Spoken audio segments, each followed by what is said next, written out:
गणाधिपत्ये नमः। ओम ऐं सरस्वत्ये नमः। मेरे सभी मित्रों का एक बार फिर से स्वागत है। मित्रों, जैसा कि मैंने पिछली वीडियो में आपसे वादा किया था, हम कुंडली के 12 भावों पर चर्चा कर रहे हैं।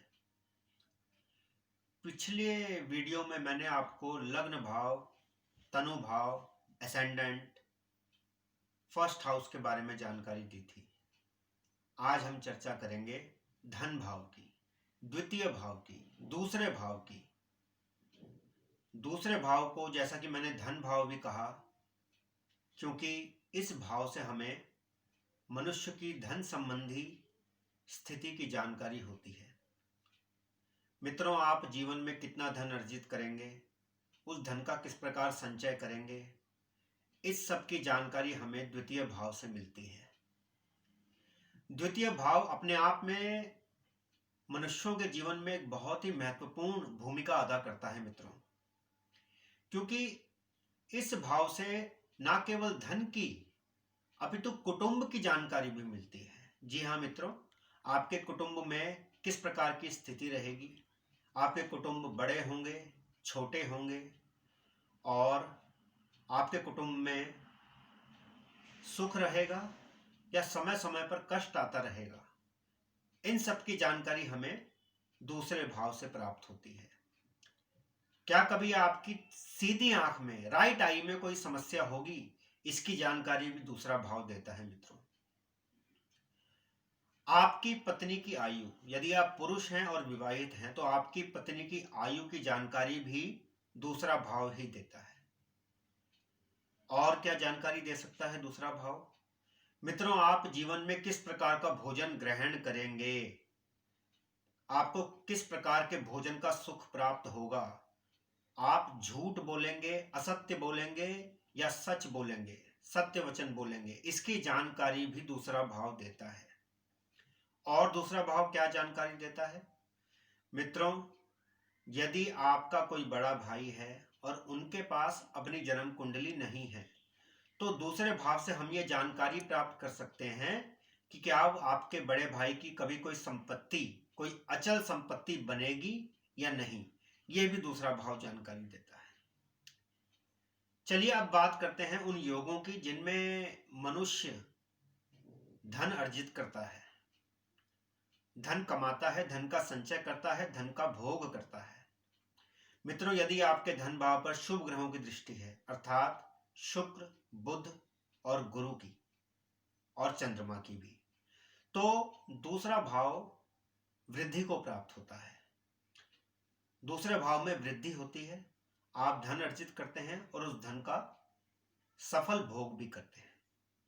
परंतु यदि आपके धन भाव में पापक ग्रह विद्यमान है, अर्थात राहु, मंगल, शनि और सूर्य भी, तो उन स्थितियों में धन का नाश होता है और जो धन अगर आप अर्जित करते भी हैं तो वो व्यर्थ चला जाता है।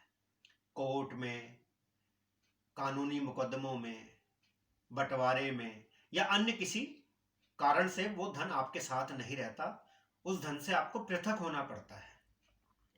उसका कारण है पाप ग्रहों का प्रभाव।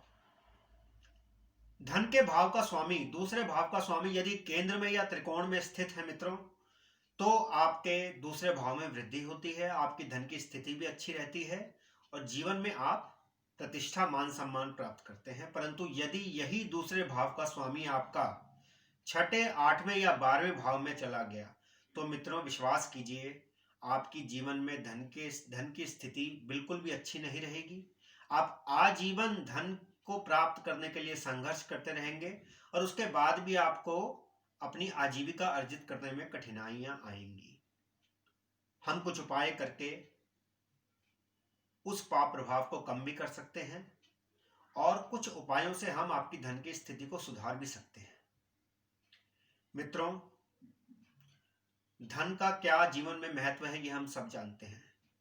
इसीलिए कुंडली में दूसरे भाव का अच्छा होना, शुभ होना नितांत आवश्यक है।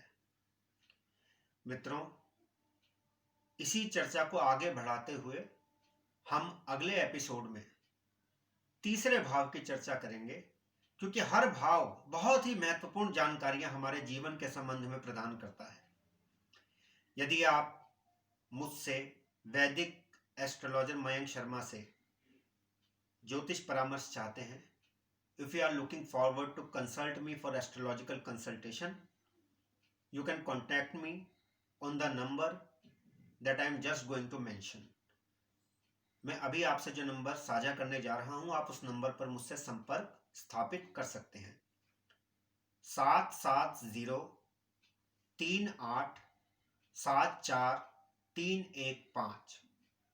770387431 इस नंबर पर आप मुझसे संपर्क स्थापित करके ज्योतिष संबंधी परामर्श प्राप्त कर सकते हैं। मित्रों, अगले एपिसोड में आपसे भेंट होगी, जो कि कल ही होगा। कल मैं फिर से अपना तीसरा एपिसोड प्रसारित करूंगा। तब तक के लिए आपका दिन मंगलमय हो। बहुत बहुत धन्यवाद।